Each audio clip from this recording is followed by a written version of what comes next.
The Winds of Winter, a Hooves family adventure by Defender 2222, Part 4, December 24th, 15 BC, 8:50 a.m. This is Karen, Dinky said happily. What do we say? Derpy said, plucking a banana fruit muffin from the basket on the counter and carefully removing the paper from its bottom. The TARDIS's kitchen looked like it would have been home in any house in Equestria, and all the ponies found themselves quite comfortable there, having a leisurely meal around the thick oak table. Please, Master Karen, Dinky said, stressing to please. Good girl, Derpy said, pushing the bowl over. Doctor, would you like a muffin? I'm good, Derpy, the doctor said, sipping his tea.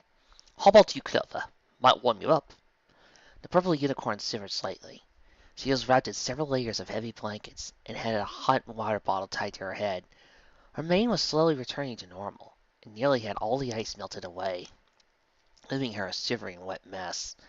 Starswirl sat next to her, using his magic to spoon-feed her some oatmeal, not trusting her trembling body or depleted reserves to do it herself. Should we be doing this? Clover said, her teeth chattering. I suggested we have eggs, but he didn't have any fresh ones in the fridge, Starswirl said, taking a moment to blow out his mug of coffee. Derpy instantly got up from the table. I suppose we could get some. I'll set the TARDIS to 423 AD. Man, it's a great Yanks. No, I mean, should we be having breakfast when the unicorns are about to engage the other tribes in bloody battle? The doctor swallowed his tea with a noisy gulp. I'm sorry, but I can't take you seriously with the stuttering. It's awfully distracting. We are having breakfast while his ponies are being achoo! Blow, Derpy said, hitting her tissue. Here we go. Why aren't you more concerned? Clover grumped, hating the fact that they were treating her like a baby. We do something like this once a week, the doctor said. It's hard to get excited after a while. Dinky nodded, looking up from the place she was licking. Uh-huh. I'm really paying now the entire world's in nature. Something like this, it's a 50-50 shot if I get out of bed. The Clover's exasperated look. The doctor decided to take pity on the unicorn. Miss Clover, I understand that you have gone through a rather traumatic event. Now you're seeking out some way to fix this situation. In which you are not to blame for, Starswirl said. In as quick as a manner as possible. Well, I'll be the first to admit that rushing in without a plan is fun. Here's fun, Dinky said. Last time we got Slushings. Slushings being a war race from Alpha Centauri. Derpy informed Clover and Starswirl. And they were chili flavored. And deadly chili sauces. Sting the doctor's eye terribly. We are not going to be doing that this time. The doctor grabbed a banana and carefully peeled it before continuing. Let me ask you something, Miss Clever. What would you have us do? Clover paused and blurted out. Return to camp and explain to them that the Wendigos are trying to flare up war so they get in case all and I feed up on all of us. Then they'll not listen to you and continue on with the war, the doctor said, taking a bite of banana. They're idiots, my dear. He does have a point, Starswirl admitted. For all their talk of unicorn supremacy, and that we are the thinking ponies, we tend to be quite short-sighted and unable to see the picture. In other words, dumb, the doctor said. That's why I'm glad I'm a Pegasus. Me too, Dinky said, when others looked at her, she grinned. I'm the special Pegasus with a horn instead of wings. Pegasus power. Allow me to break down exactly what would happen, Miss Clever, the Time Lord said. You will return to your camp and tell them what you have discovered. They, being already war-hungry even though before you showed up, would not believe you. It's not your fault because, again, they are bloodthirsty morons. They would demand proof, and you would have none. Because we forced the proof down the potty because it was yucky, Dinky stated, sarcastically wiping her off with a napkin. Without proof, they would think that you had gone mad, or that the Earth and Pegasus ponies had managed to do something to you, just like they had done something to Princess Platinum. Or that you got cold hooves, Derpy stated, which you kind of did, which is why you're shivering and dripping on my kitchen floors. Dinky, could you get a pan or something? Okay, Mama, Dinky said, leaping off her stool and dancing towards the cabinets, lazily searching for something to collect the Clover drippings. The doctor took the sip of tea. At worst, they will lock you up or execute you. At best, well, they would get distracted by something shiny. My money is on the shiny thing, but why risk it?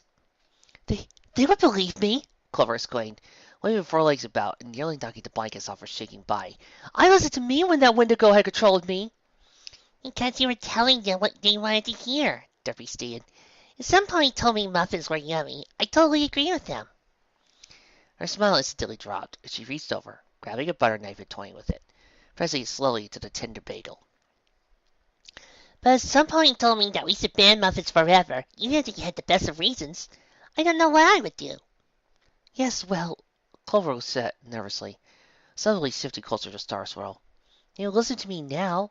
I'll use logic and reason to explain to them what has happened, and they, being rational ponies, will hear me out, and they're never going to believe me. Are they? Star Swirl held her back. I'm sorry, my dear. I know you always believe in the best of them, and hope they will see things your way, but they are simply too blinded by their own faulty beliefs to listen to you. The Wendigos made you say what they wanted you to hear. It wouldn't have mattered who said it. Most of them are just happy to have some pony finally giving them permission to go to war. So, there's nothing I could do to fix this? Clover said sadly.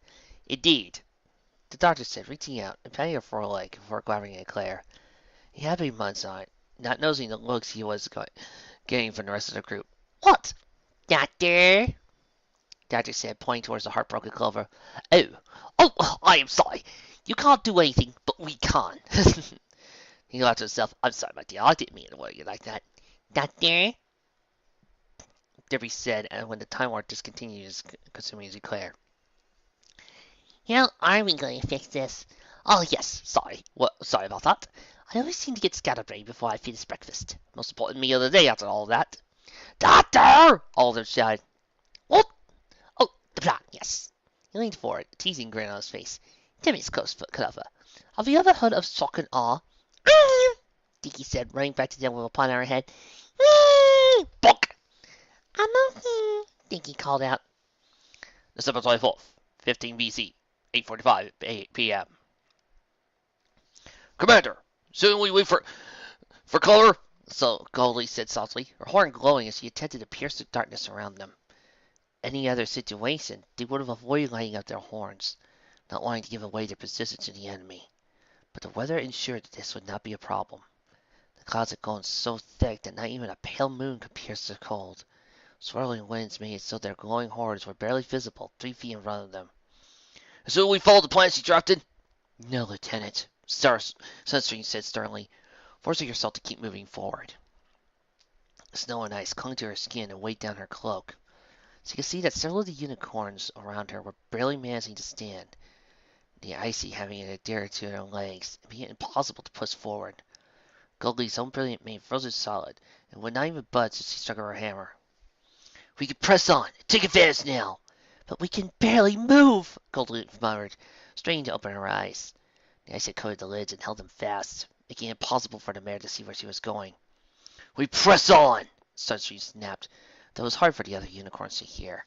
What with the mare's jaw fairly frozen shut. We... Sunstream stopped, though not because of the ice and snow. No. While holding her forward moment, with Smart Cookie's icy form blocking her way.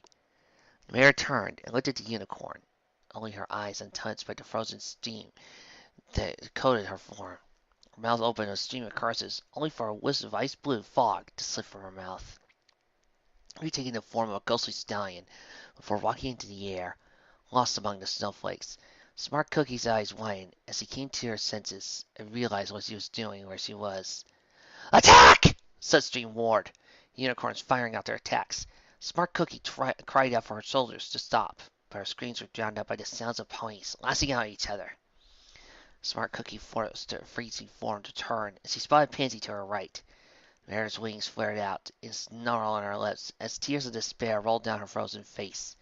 Unicorns, Pegasi, and Earth ponies launched themselves at each other, blindly attacking whatever they found within striking distance. Many ended up attacking members of their own tribe, the icy wind playing cool tricks upon them. Earth ponies had frosty white horns form on their foreheads. Unicorns would discover snow wings upon their back. Pegasi would be forced to remain on the ground as their wings iced over to the sides. Several ponies tried to grab their opponents and wrestled into the dirt, only to find themselves stuck, and the snow solidifying into one massive lump. Through it all, the Wendigo swirled above and around them, howling in glee and delight. These horde could taste the hate and anger and fear that soon they would feast like kings upon the foolish ponies. The fleshlings would feed the horde for years, allowing them to grow bigger and stronger. More so, their life variancy would let the Wendigos venture out further, find new grounds to hunt upon, and new creatures to use as their incubators for precious emotional energy. It was only a matter of time. Hello, everybody! The Pegasus, Earth Pony, Unicorns, and Wendigo all looked up. Only sign their sides set as a brilliant blue light exploded in the sky. Ponies fighting below found themselves pausing in mid-attack. Attention focused on the strange, beautiful blue glow that shone upon them. Chased away the cold that bit into their flanks. Ice and snow rapidly melted away under the glare of the blue star. The ponies wept tears of joy as they were free.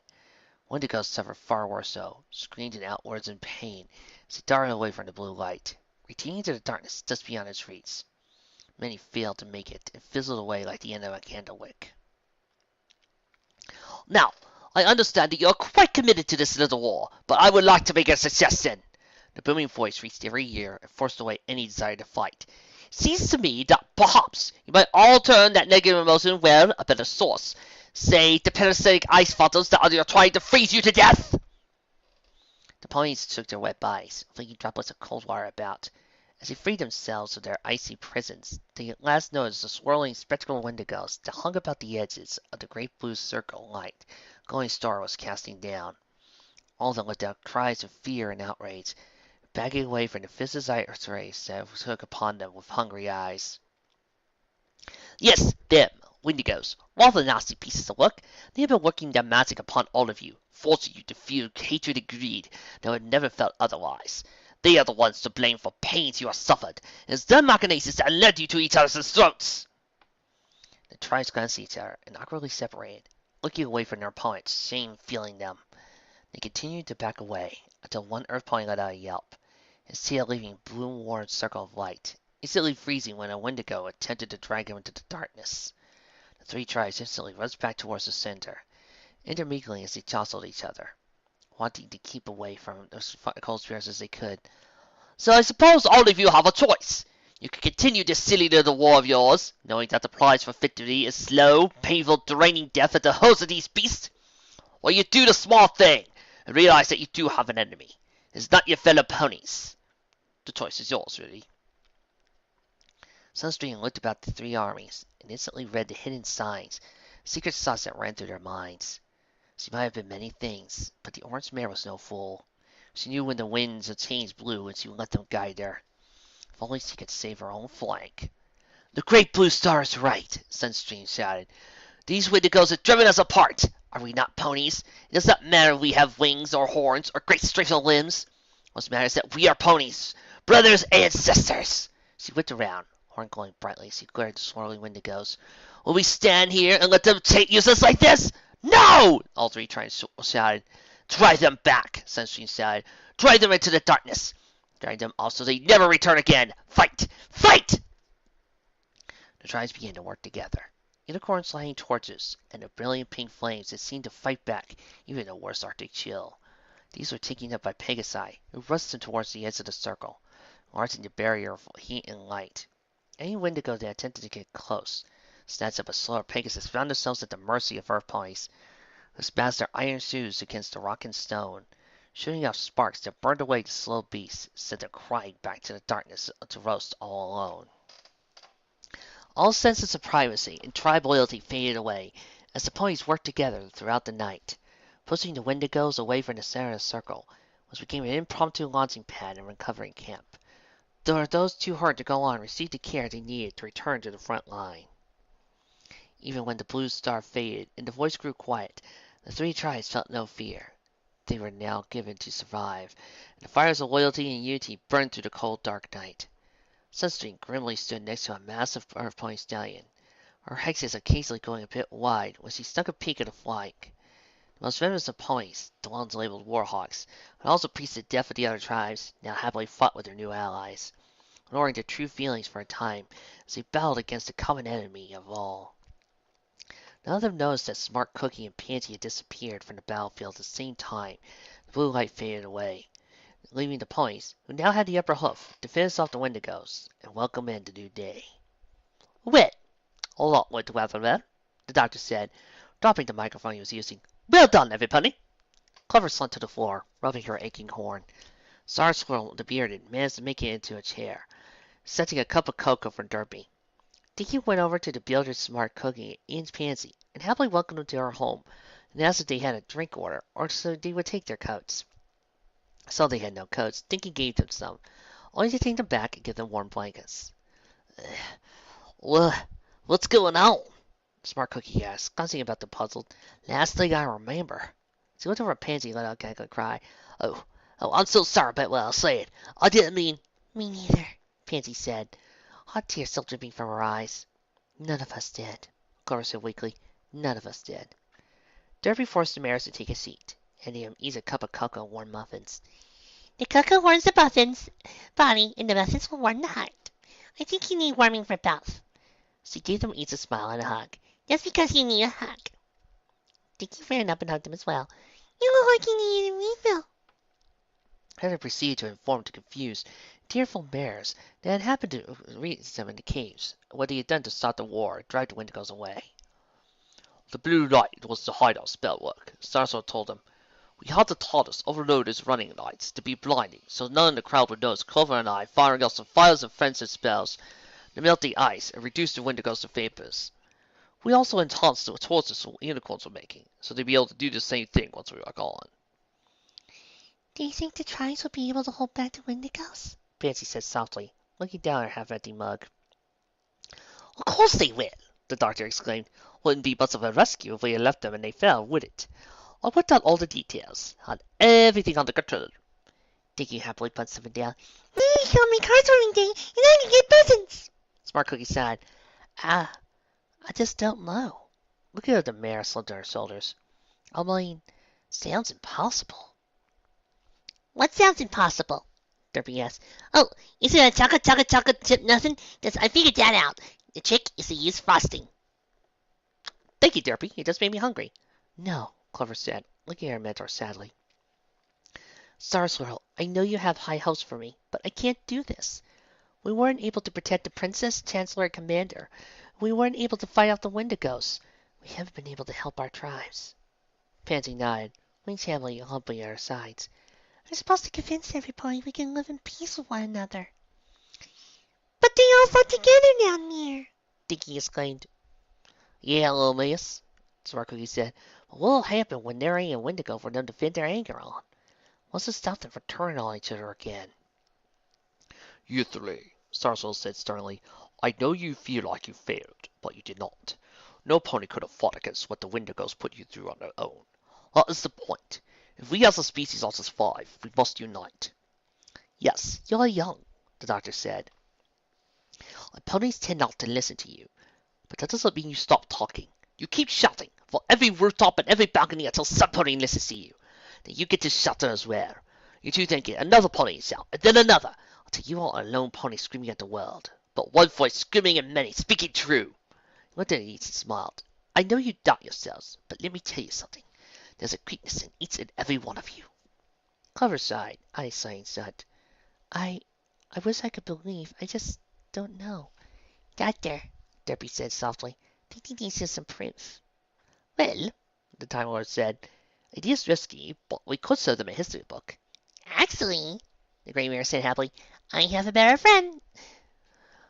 The fire of friendship lives in our hearts.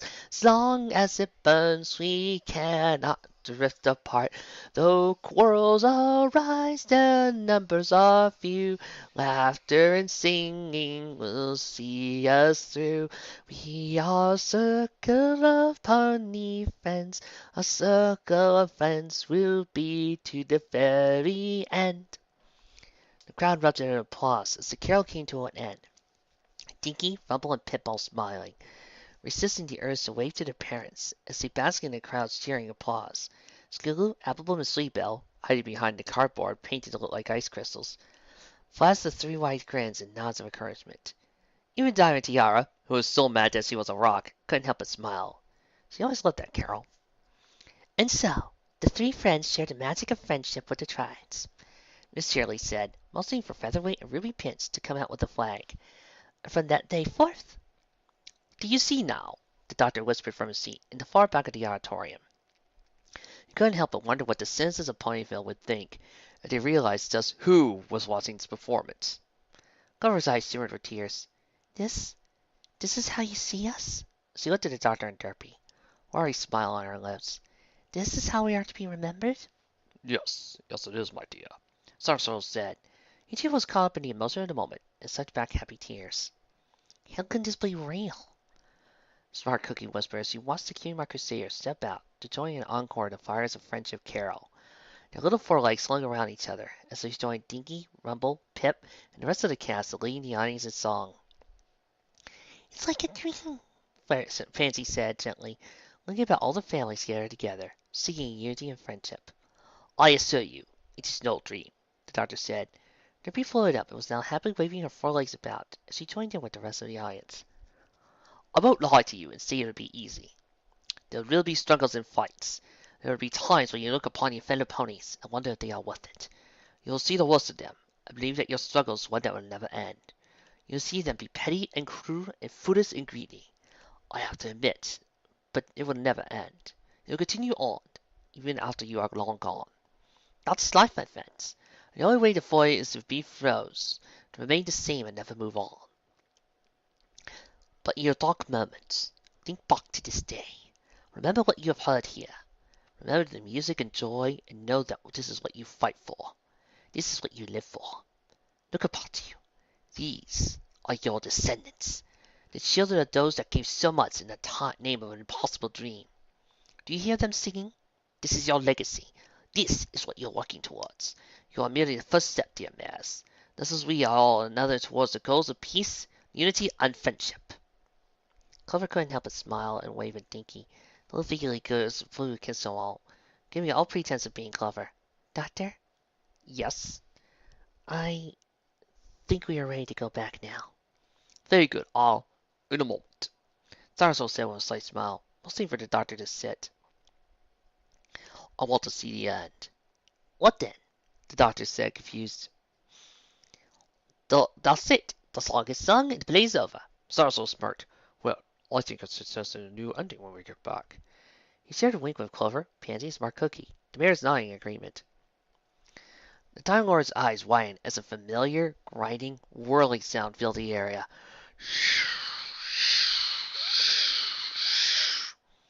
And looked about and realized that only Derpy was surprised by the sound.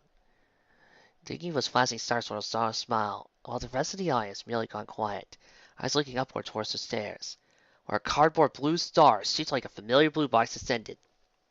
What's that? Rumble said loud enough to make it clear the Time Lord was part of the play. A blue star! Pip exclaimed. I've never seen a blue star before. What does it mean? A good sign, Dinky said with a smile. A good omen. She stepped forward to clear her throat. A little voice rang through the auditorium as he sang. Rest now, my warrior. Rest now, your hardship is over. Derpy lured back to her seat, behind trembling as everyone in one clear voice began to sing, Live, wake up, let the cloak of life cling to your bones, cling to your bones. The doctor glanced over Starswirl, tear-filled eyes of his own. The maid merely smiled, watching its Dinky led the ponies of Ponyville in song. You're right, Doctor. Every pony needs something to remember. A memory to keep them going. Wake up, let the cloak of life cling to your bones, cling to your bones. Let the fires of our friend... line? Clover paused. Dinky looked through her script. I always forget this part. Don't worry, doesn't really matter at this point, the doctor admitted. Glanced over at the other end of the cave. Over the frozen forms of Chancellor Puddinghead, Commander Hurricane, Prince and Platinum stood. Already, the magical pink fires of friendship, were burning brightly, causing the icy shells to melt away. Stars were left them to go see to the tribes. promising Clover he would do his best to prepare them for the six ponies' arrival. What is important is the message, not the words. Sure they're gonna be okay? Smart Cookie asked. They were in there for a while. The Wendigos couldn't have fed on them much, what with them bouncing around their skulls. And worse, they'll have a cold. Make them some soup, Derpy suggested. Pansy walked over to the doctor, shuffling back and forth awkwardly. Will we ever see you again? Well, never is a horrible word, especially for a stallion in my line of work. Can't promise anything, of course. But yes, I think we will. Derpy nudged the doctor towards the TARDIS, Dinky already running up to them with her script. Was now bored and found their signatures. We should go, Doctor. Oh, I know, Derpy. The doctor said, stepping towards Princess Platinum. I'm going to be the first to free yourself. We've been able to meet all the players in this play except these three. Why don't stick around a bit and say hello? Princess Platinum shook her mane, sending droplets flying all over. Dr. Belllow in a humble voice said, Your Highness, I am... Doctor? The princess said. Oh! The Time Lord said with a grin. Do you know me? Oh, yes. I know you well. My nemesis! What? I remember what you promised me. What you took from me, you ruffian. Clover, bring me that beast's head. What? Nevis! Dinky shouted. Derpy and the doctor quickly volleyed her to the TARDIS. Princess Platinum screamed as he banged against the box's door, even as it flayed away. Maybe it's best if we stayed away for a while. Clover muttered. Dear girls giggling in amusement.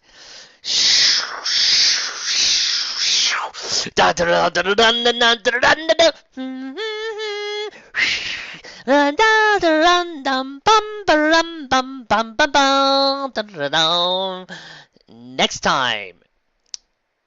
Twilight's 12th Day of Christmas. Doctor Who is awesome.